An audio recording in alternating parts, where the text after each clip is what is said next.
This is the Hidden Killers podcast with Tony Brueski, featuring former FBI Special Agent and Chief of the Counterintelligence Behavioral Analysis Program, Robin Dreeke. Ruby, Franke, Jodi, Hildebrandt, they offered their life coach services to many, and many people took them up on it. Several said it worked great. Several said it ruined their lives. And their husband, Ruby's husband anyway, says he got brainwashed. He was brainwashed by their teachings.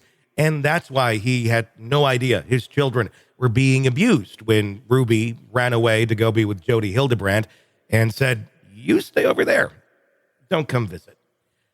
And now the spotlight is back on him, and there's some question of, legal responsibility for what took place.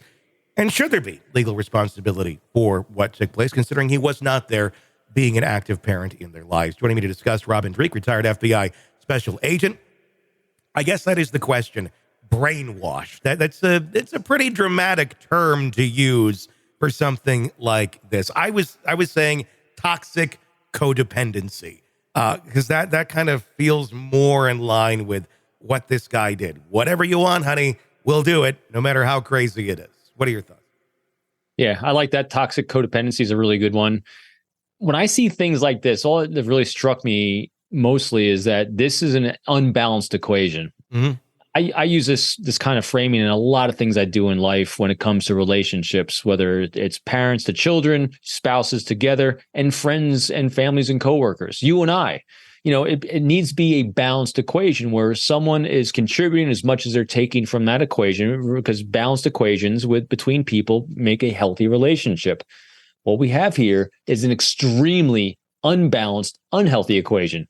Toxic, like you said. Mm-hmm. And so he got, whether you want to call it brainwash or anything, he got bullied by his wife. He got bullied out of being a parent. He got bullied out of being a husband. He got bullied out of being a contributing human being in that relationship with her kids. And she brought in another toxic individual.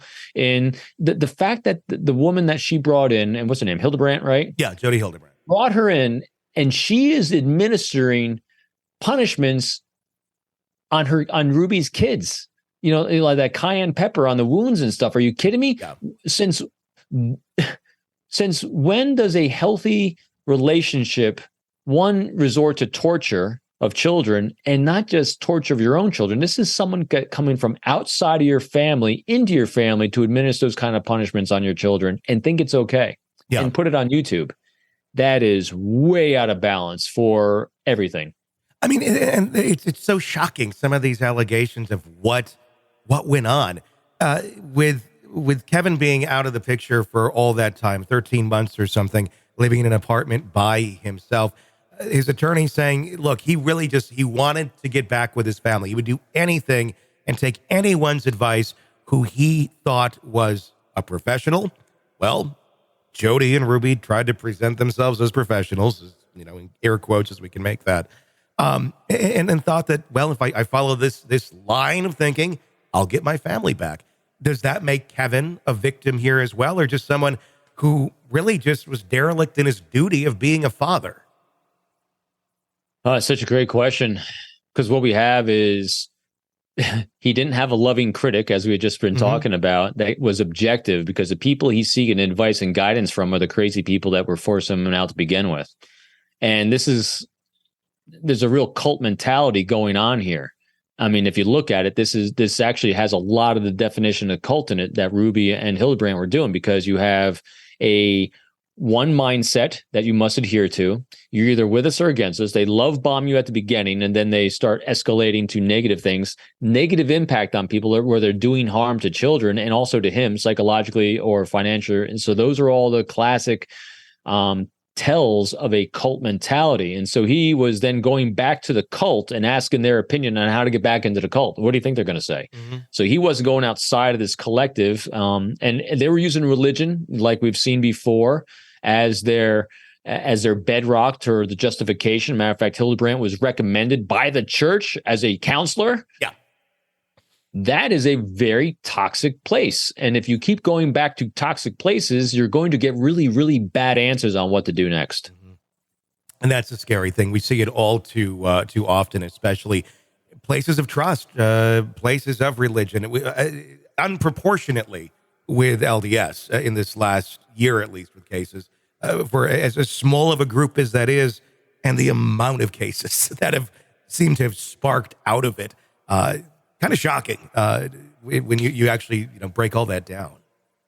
Yeah, I think it's an easy religion that they've targeted, these cult mentalities, because it's a very new religion when you're looking globally. Sure. And it's easy to insert a new dogma into these things and get a collective. I mean, that's the first thing to do is they love bomb the disenfranchised to get things going. And so I think they use their YouTube channel to get some love bombing going with other people that they could identify with, were having parenting issues or parenting challenges.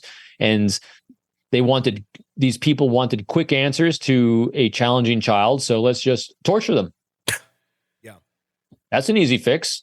And look, it works. Yeah. Look, I got the video proof that if you just deprive your kids of food, they'll behave better. If you rub cayenne pepper in their wounds, they'll stop crying. I mean, what? Yeah. So you get that groupthink mentality, which is very cult-like. And then they ostracize you if you think wrong. And that's exactly what Hildebrandt was doing. I've looked at all the things that she was recommending as a counselor. And how she used, what was it?